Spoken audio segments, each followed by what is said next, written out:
Pemerintah Provinsi DKI Jakarta memutuskan memperpanjang masa PSBB transisi selama 14 hari. Hal ini dipicu dari peningkatan positif rate dan kasus harian positif COVID-19 di Jakarta.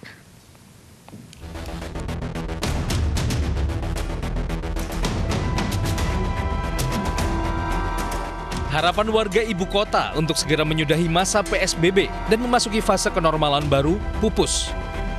Pemerintah Provinsi DKI Jakarta memutuskan memperpanjang masa PSBB transisi fase 1 hingga 14 hari ke depan.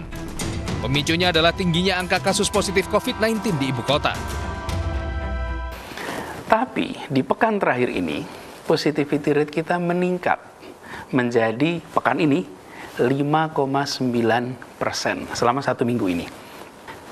Berdasarkan data-data tadi, maka akan amat berisiko apabila kita melonggarkan fase 1 PSBB transisi ini dan masuk ke fase 2. Karena itu, kami di DKI Jakarta, gugus tugas memutuskan untuk kembali memperpanjang fase 1 PSBB transisi ini sampai 2 pekan ke depan, sebelum kita bisa beralih ke fase kedua. Malah justru saat ini kita harus lebih serius dalam memastikan protokol kesehatan. Memastikan apa? Untuk dijalankan dengan ketat. Pada prinsipnya, bila tidak perlu keluar rumah, jangan pergi. Tetaplah berada di dalam rumah. Dan seluruh kegiatan beroperasi dengan setengah kapasitas. Dan harus pakai masker bila terpaksa harus berkegiatan di luar. Cuci tangan menggunakan sabun secara rutin dan menjaga jarak 1 meter dalam interaksi apapun. Hingga Kamis 16 Juli 2020 terdapat 15.446 kasus positif COVID-19 di Jakarta. Jakarta Utara dan Jakarta Pusat mencatatkan jumlah kasus positif COVID-19 tertinggi di ibu kota. Tingginya angka kasus positif COVID-19 di ibu kota tak lepas dari rendahnya kedisiplinan warga mematuhi aturan dan protokol kesehatan. Gencarnya imbauan untuk mengenakan masker dan menjaga jarak dianggap lalu dan tidak dipatuhi sepenuh hati oleh warga ibu kota. Tak melulu di pihak warga, pemerintah DKI juga punya andil dalam peningkatan kasus positif COVID-19. Sanksi setengah hati bagi pelanggar PSBB dituding membuat warga tak lagi takut melanggar aturan. Efek jera sebagai tujuan akhir sanksi terbukti mentah. Belum lagi pekerjaan rumah besar Pemprov di bidang transportasi publik. Antusiasme warga menggunakan KRL menyebabkan aturan jaga jarak tidak bisa dipenuhi. Bahkan KRL juga diwaspadai sebagai klaster penyumbang kasus positif COVID-19 di Jabodetabek. Lalu dengan memperpanjang PSBB transisi selama 14 hari, akankah cukup efektif untuk meredam laju peningkatan kasus positif COVID-19? Atau hanya sekedar mengulur waktu pelaksanaan fase new normal? Tim Liputan iNews melaporkan. Terkait diperpanjangnya PSBB transisi di DKI Jakarta, kita sudah tersambung dengan Bapak Dr. Tri Yunis Miko Wahyono, Ketua Departemen Epidemiologi Fakultas Kedokteran Universitas Indonesia. Selamat siang Pak Miko. Selamat siang, Mbak Rofi. Baik, di tengah kebijakan Pemprov DKI Jakarta memperpanjang PSBB transisi, begitu, tapi ini situasinya kasus corona di DKI Jakarta masih belum stabil. Tanggapan Anda, Pak?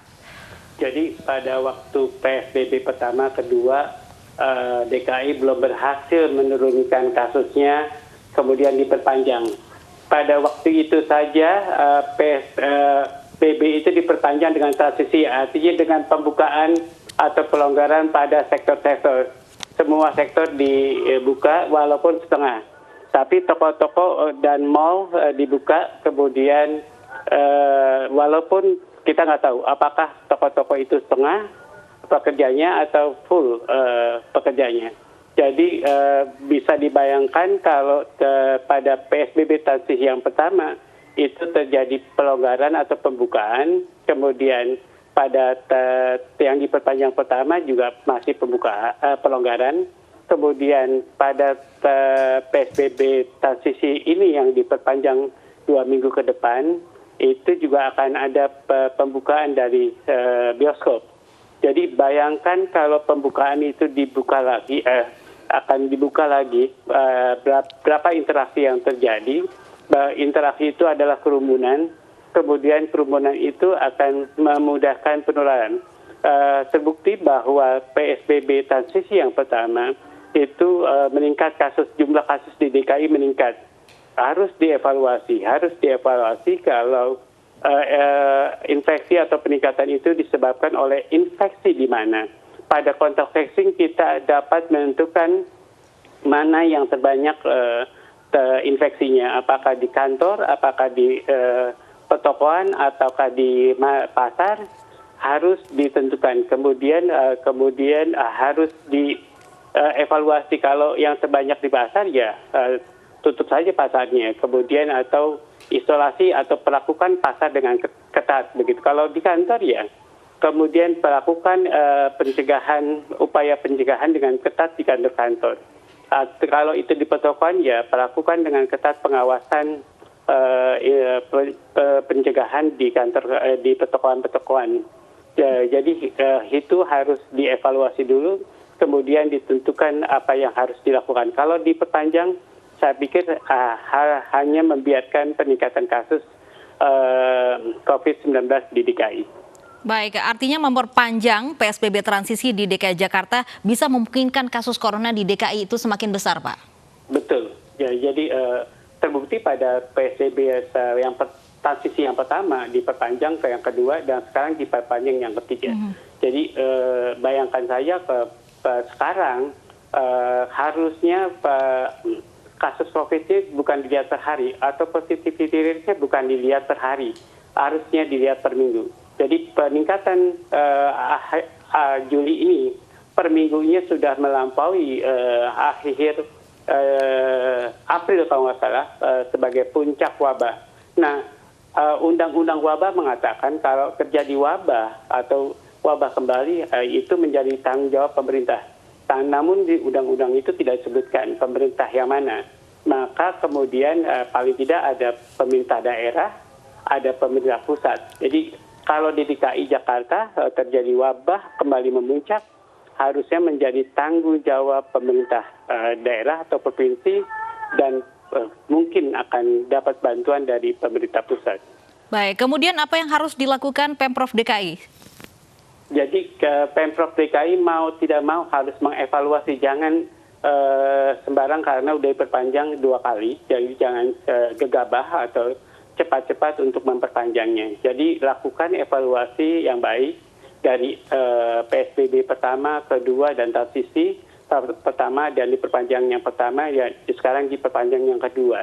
Jadi harusnya evaluasi dilakukan dengan teliti, kemudian perekonomian apa yang harus dihidupkan, apakah pasar, apakah mal, apakah lain-lain. Kemudian kalau terlihat pada kontak tracing mana sumber infeksinya. Jadi kalau sudah ketemu baru dilakukan PSBB lagi. Kemudian kalau memang itu tersebar di seluruh provinsi ya dilakukan provinsi seperti sekarang, atau harusnya tidak transisi begitu, harusnya diperketat. Kemudian kalau memang bisa di kota madya atau bisa di kecamatan, bisa di kelurahan, dilakukan yang lebih kecil karena dampaknya ekonomi pasti lebih kecil. Baik, terima kasih Pak Miko, pakar epidemiologi dari Universitas Indonesia sudah bergabung bersama kami di iNews Siang.